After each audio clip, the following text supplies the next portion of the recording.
Matthew 8, 5 to 6.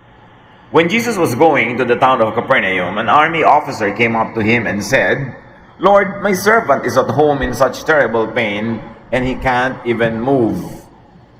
Here we see untraditional faith on display.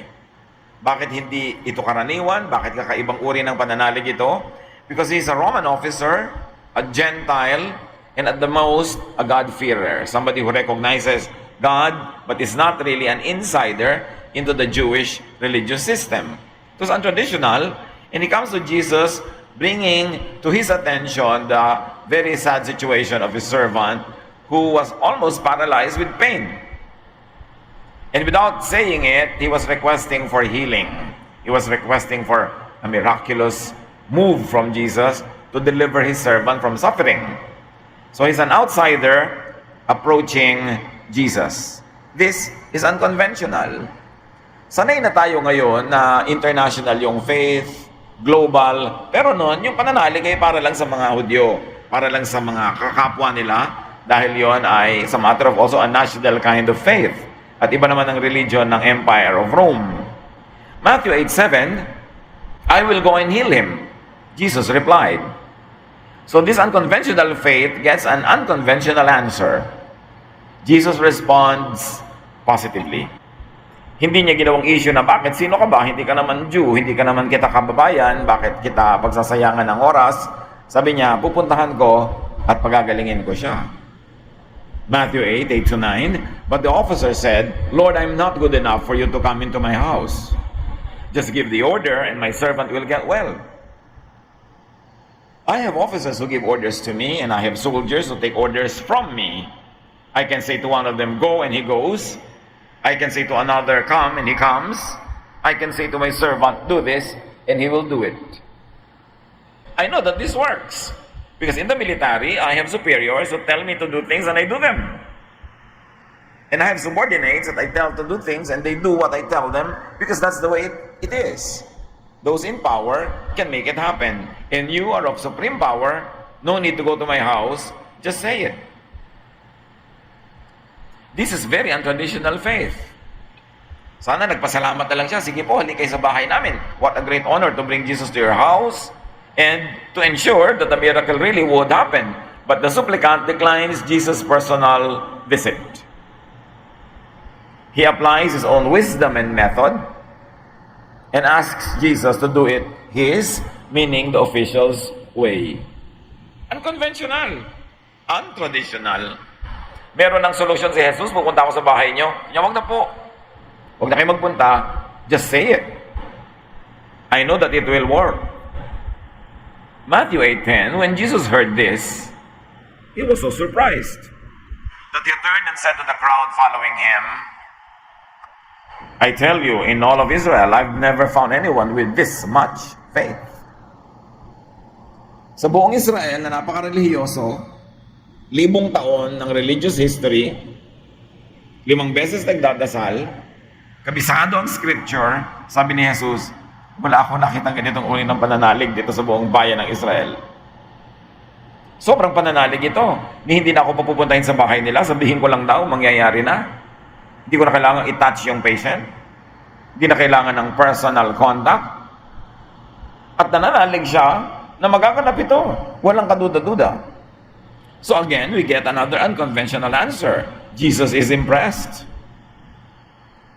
How many people can impress him? This is an outsider.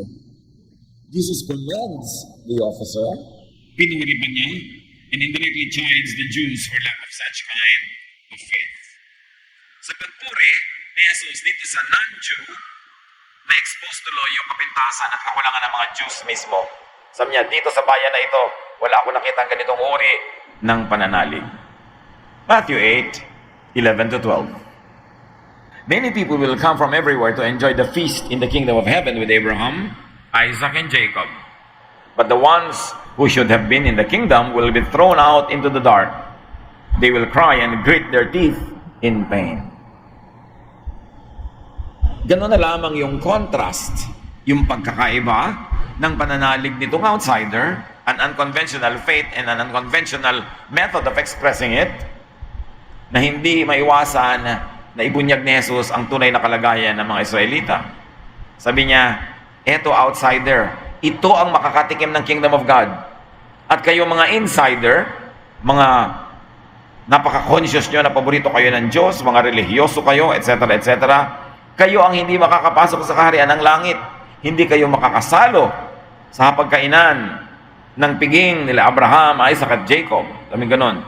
At saka kabaligtaran pa nga, ihahagis kayo sa labas, sa dilim, kung saan magngangalit ang mga ngipin nyo sa pagdurusa. Yan ang sinabi ni Jesus.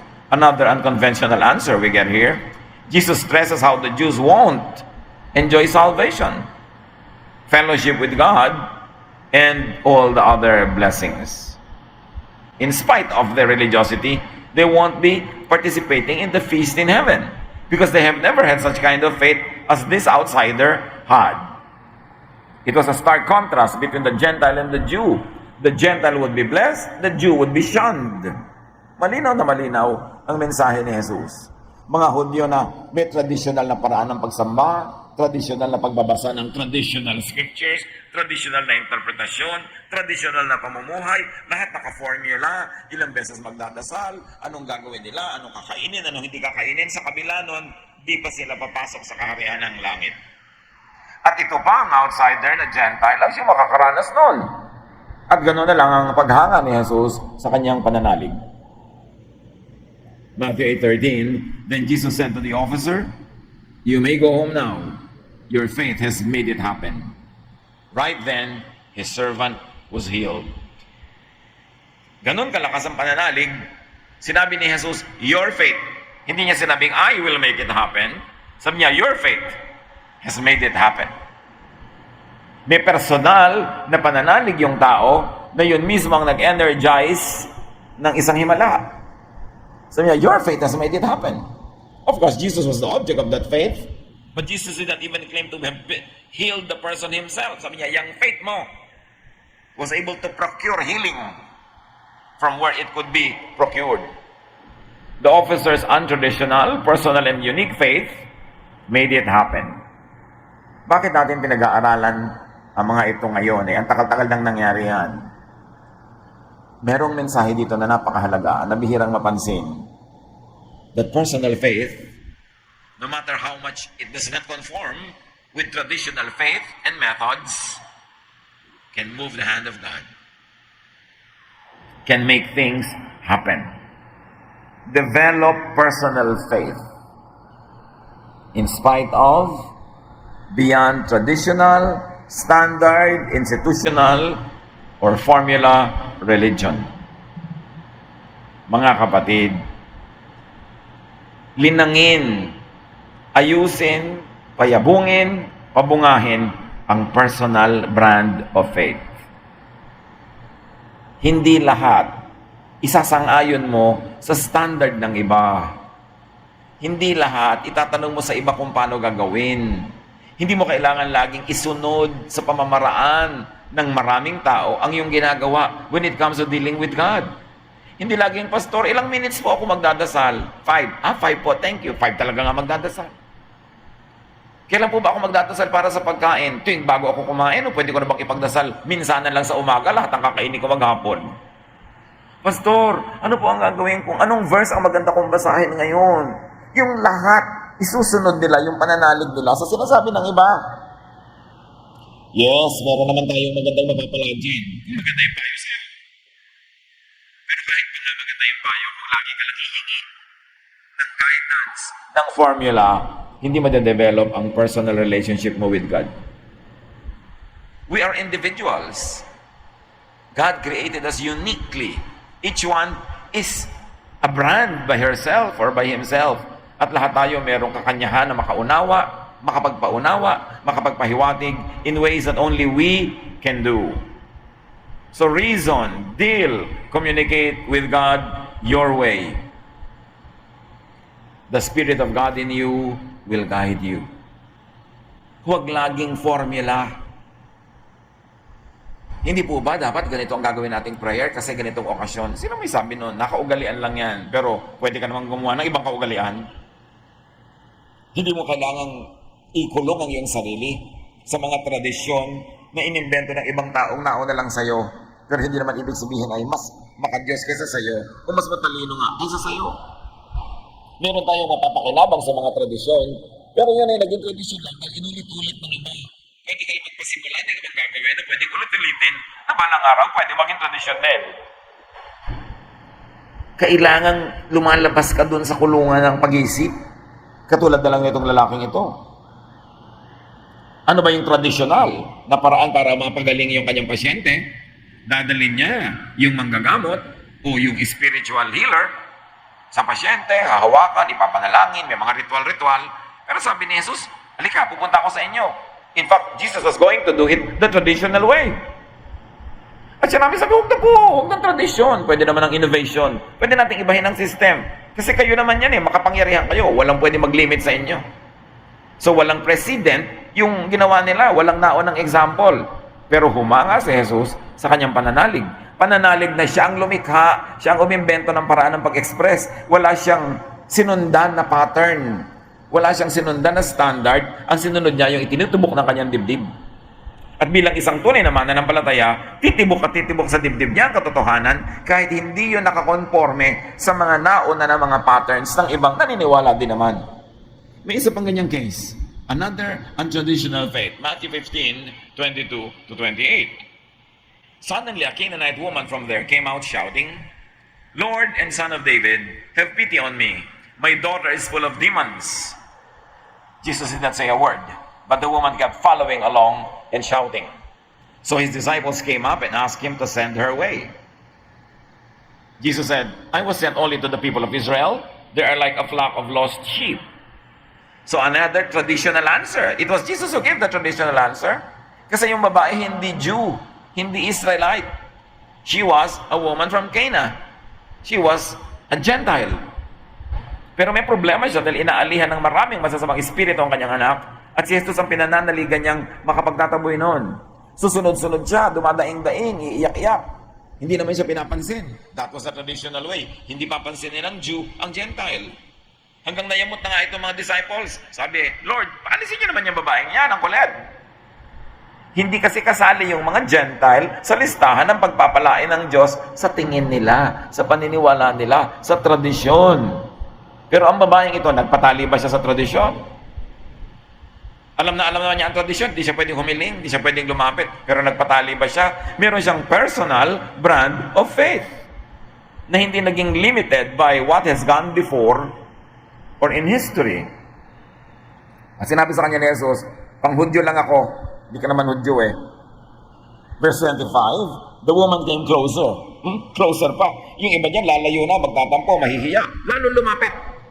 The woman came closer, then she knelt down talagang meron pang kneeling and begged, "Please help me, Lord." Hindi siya natinag, hindi siya naitaboy, lalo pa siyang lumapit.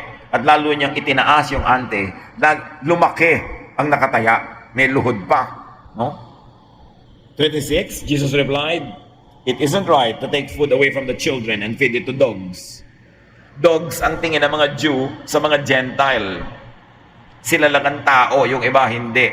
That was the traditional point of view. Whether Jesus meant it or not, we are not told. But Jesus said it. Some people think he was just testing the faith of this woman, but we see what will happen. Verse 27, matapos mapagsabihang aso, "Lord, that's true." Hindi niya kinontra. The woman said, "But even dogs get the crumbs that fall from their owner's table." Jesus answered, "Dear woman, you really do have a lot of faith, and you will be given what you want." At that moment, her daughter was healed. Kung yung babaeng ito naging traditional, ni hindi siya susunod, hindi siya hihingi, hindi siya aasam. Kasi alam niya, by tradition, wala siyang pag-asa. Kung ang babaeng ito traditional, nung unang pinigil, nagpapigil na sana. At kung ang babaeng ito traditional, dapat nung sinabihan siyang hindi siya pwedeng bigyan ng blessing at siya aso, nagtampo na lang sana siya. Pero hindi. Another Gentile. Another example of personal faith, style, and approach. It worked like it did on the other. It took outsiders to make it happen. He took people outside of the system, outside of the box, to give us lessons that up to now ring across the times. Hindi kailangang sumunod sa pattern ng mga nauna when it comes to dealing with God. Hindi isang formula lamang ang magagamit mo para mo maabot ang Diyos. Dahil napakalaki ng Diyos, kahit saan ka umabot, maabot mo. Kahit paano ka umabot, maabot mo. Kasi He fills heaven and earth with His glory. Hindi mo kailangan ng mapa papunta sa Diyos kasi kahit saan ka pumunta, nandun ang Diyos. Hindi mo kailangang sundin ang mapang ginawa ng iba lamang. Isaiah 1:18, "Come now, let us reason together," says the Lord. So handa siya makipagtalastasan. Handa ang Diyos ng two-way communication. Hindi lang sa turo ng turo, dikta ng dikta, utos ng utos. Pwede ka rin makipangatwiran sa Kanya. Tulad ditong dalawang nakita natin, wala nang karapatan ng mga tuwiran eh. Yung sabi ni Jesus, biniligtad nila pareho eh. Pero nakita niyo kung gaano kalaki ang utak ni Jesus, gaano kalawak ang kanyang puso. Kahit yung original niyang sinabi, binabaligtad at iniiba, kasya pa rin yun sa system niya. Dahil ang laki-laki ng system niya. Hindi siya na-offend. Humanga siya sa paninindigan ng dalawang taong ito. What does it mean to us today? Worship God. Your way, your style. Pag dumadalo ka sa isang corporate worship event, natural, may definite beginning, may definite ending, may schedule, may order of worship. Sumunod ka para hindi magulo, para hindi ka makapanggulo at makaabala ng iba, at para na-bless ka doon sa ipinlano at inihan ng program. Pero pag nag-iisa ka sa iyong bahay, sa iyong kwarto, sa kapanaran, worship God your style, your way. Hindi mo kailangan lagi ang simula mabibilis sa kanta, kakanta ka, tapos mamaya yung one half, the other half is mababagal na kanta. Formula yun eh. But it works when many people are together. Pero kung gusto mo ikaw, anong gusto mo kanta? Magpakanta-kanta ka ng gusto mo, bumagal, bumilis. Gusto mo sumerko, magpatalon-talon, do it. Kung gusto mong nakaupo ka lang, tahimik na tahimik, hindi mo laging ipapattern ang pagsamba mo doon sa nangyayari sa corporate worship. It's only one of the ways to worship God. Kailangan lawakan mo yung utak mo doon, ang lawak-lawak ng Diyos. You must not always hit the, in the same spot only. Maraming paraan. Because before organized, institutional, controlled, and corporate religion, there was personal faith. Pag nagbasa kayo sa Genesis, wala pa mga priest, wala pang temple, wala pa mga Pharisees, walang Sadducees, walang mga teachers of the law, and people practice their faith at personal levels. Maiisipan ng isa na magtayo ng dambana at magbigay, mag-offer ng isang animal doon, ginagawa niya, mag-isa. Walang nagtuturo, walang nag-uutos. Pwede mong gawin ang pananalig na sinasabi sa iyo ng iyong damdamin as long as you do not break the obvious moral laws of God in the process. Because your right to do what you want stops when it already infringes on the rights of others. Pero meron ka ganong kalayaan. Before priests and their kind appeared, owned and franchised religion, people worship the Lord their personal way. Genesis 4:26, later Seth had a son and named him Enosh. About this time, people started worshiping the Lord. Umimbento sila ng paraan ng pagsamba, iba-ibang tao, iba-ibang pamilya, iba-ibang sambahayan, iba-ibang style. Wala pa naman na praise and worship team. Wala pa silang structured religious worship. So ano ginawa nila? Tinanggap pa ng Diyos yung worship nila noon? Of course. Tinatanggap pa ng Diyos yung worship natin ngayon? Of course. Pero hindi ibig sabihin na yun lang dalawang sistema na yun ang katanggap-tanggap. Kaya yung mga iba na tinatamad umaten ng worship, kasi hindi katimpla ng kanilang pagkatao, personalidad, yung worship. Meron mga ibang, haba-haba naman ang kantahan sa inyo. Ayoko na nga dyan. Doon na lang ako sa iba. Dalawang kanta lang. Nakaupo pa. May ganun eh. Di ba? Meron naman na, ang ingay-ingay naman ng mga drum set na yan, nakakatulili ng tenga. Gusto ko, organ lang o piano. O di, sige, doon ka mag-worship. Maraming paraan. Kaya lang nga, syempre, there's a social contract that when people group together as a corporate entity to worship, you should observe guidelines para hindi ka makabala sa iba. para umandar yung programa as planned, para smooth. But do what you want in private. Then you will be able to have a more colorful, more relevant, more personal worship, and you might even please God more. Tulad ng nangyari sa dalawang ito, lumabas sila sa sistema, lumabas sa standard, pero lalong nalugod si Jesus. Halimbawa, sa pagdarasal, ano bang turo ni Jesus? Matthew 6:6. When you pray, go into your room alone and close the door. Pray to your Father in private. He knows what is done in private, and He will reward you. Jesus did not organize any large prayer rallies. Although hindi naman masamang mag-organize at sumali kung nabe-bless ka. Pero kung naobliga ka lang, hindi mo kailangan sumali. Meron pa nga, mas hindi ka makapag-pray dahil natutulili na yung tenga mo doon sa, oh Lord, Father God, yes Lord, Father God. Oo nga, Father God na ngayon kausap natin, hindi naman tayo lumilipat ng kausap. Ulit ka ng ulit ng Father God, alam naman natin yan na nga ang kausap natin. Pero naman, hallelujah Lord, hallelujah, hallelujah. Wala na sabi ko, hallelujah. So kung hiyang sa'yo yun, okay, pero kung hindi ka hiyang doon, pray alone. Hindi ka obligado na laging sumali sa group prayer. Although to develop your character as member of a spiritual family, it's good to join. But don't feel guilty when you're not enjoying it. Yung iba pa po yung pastor na sama-sama ko po yata, pupunta ako sa impyerno kasi inip na inip ako pag prayer meeting. Eh siguro, mabilis ang utak mo, 3 sentences lang, okay na sa'yo. Yung iba, 3 paragraphs ang kailangan nila, di huwag ka sumabay. But don't feel bad. Kasi magkakaiba talaga tao. Magkakaiba ng hilig. Jeremiah 33:3, call to me and I will answer you and tell you great and unsearchable things you do not know. Gusto ni Lord yung ganon, tumawag ka, pag-usap tayo, ipapaliwanag ko sa iyo. Paano ka makikipag-usap sa Diyos kung nagbabasa ka lang ng prayer book? Pati yung comma, yung tuldok nakalagay doon. Paano ka magde-devotion? Nabasa ka lang ng devotional guide. Talaga bang nakakapag-devotion ka? Yung guided. Start. Read with this verse first, okay? O pray for 3 minutes like this. Or read this, do this, answer these questions. Well, may nabe-bless dyan, pero hindi lahat. At ang point, talaga bang kailangan mo ng devotional guide para mag-devotion? Siguro sa simula, kung wala ka pang kamuang-muang kung paano ginagawa. But later on, you must develop your own style. Will you incorporate a lot of Bible reading or just a lot of prayer or a lot of just quiet moment when you're not reading, you're not saying anything, and you are just there ready to hear God's voice? Talaga bang dapat may standard yan?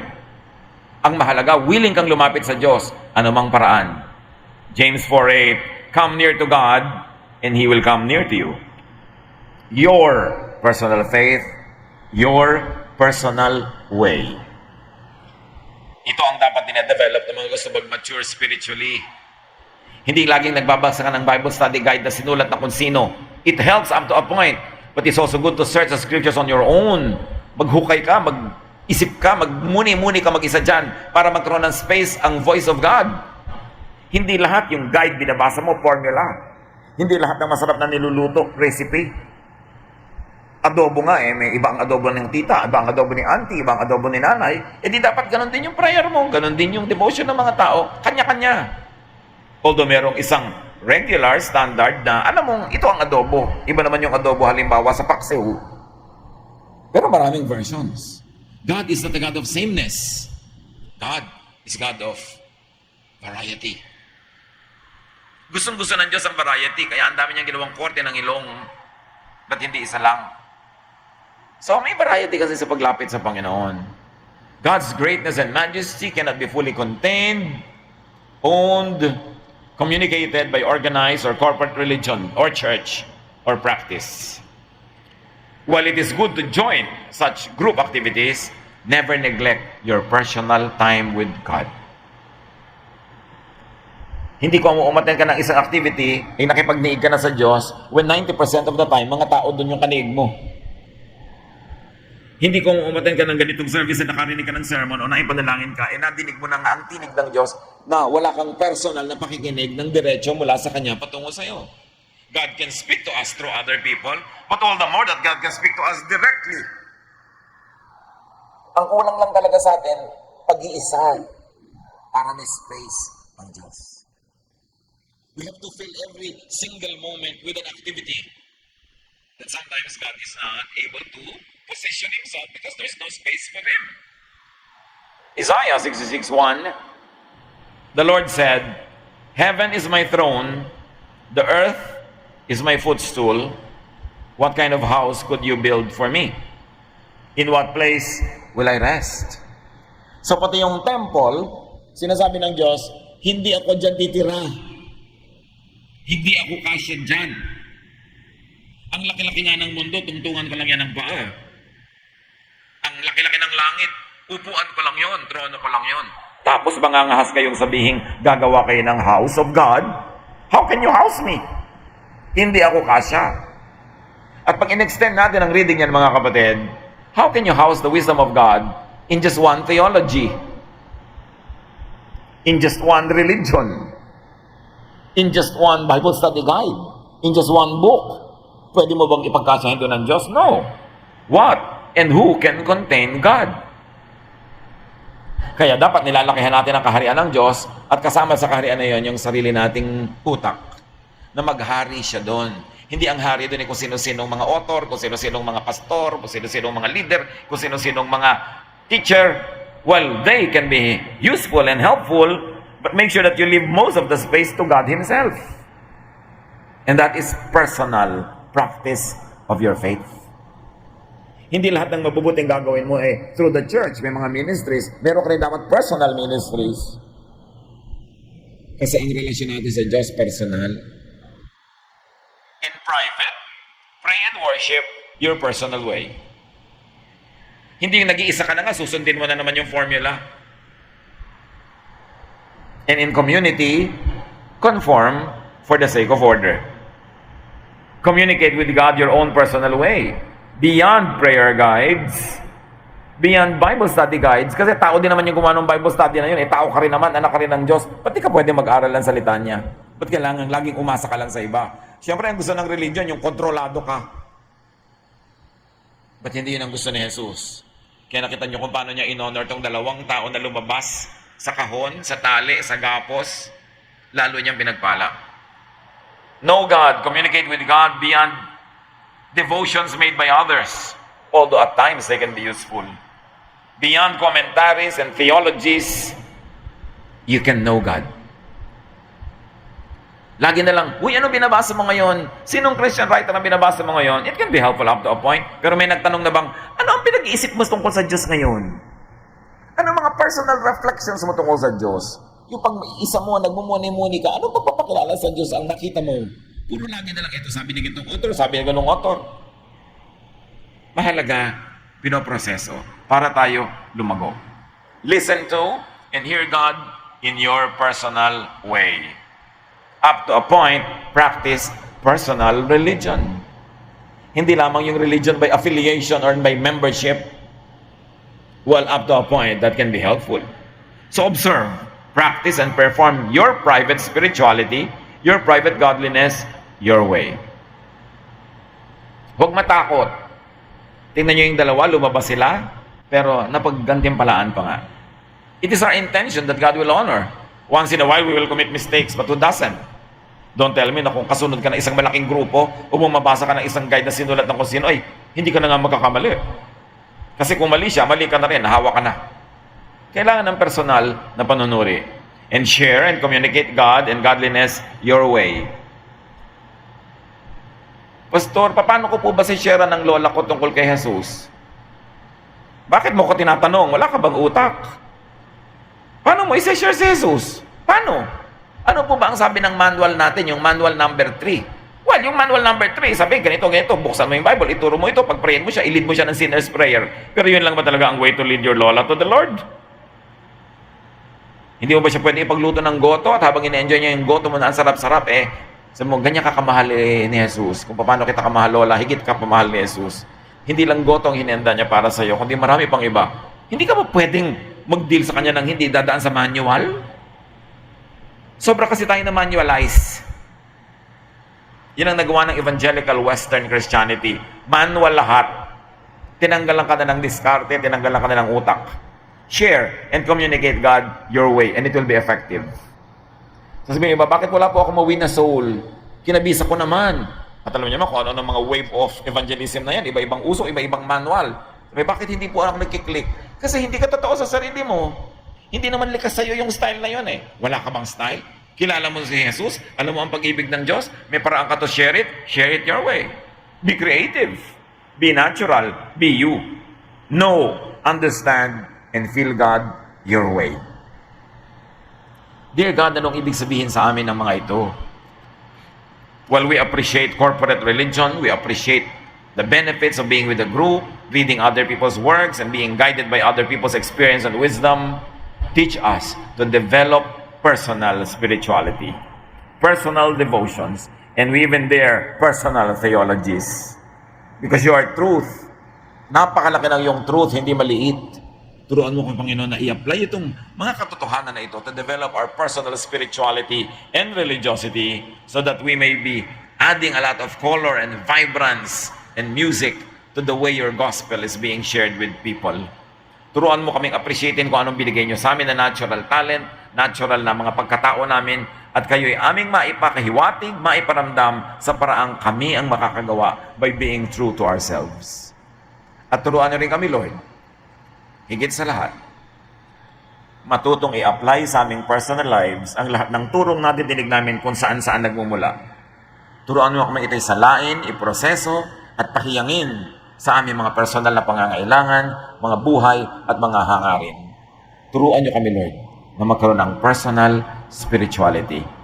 Pagbulay-bulayan natin, mga kapatid, ang kahulugan nito, ask God to give us very concrete ways to apply this in our daily lives. Lord, as your people sit in silence for a while, let your voice speak to us, teach us, convict us, guide us to better and broader personal spirituality.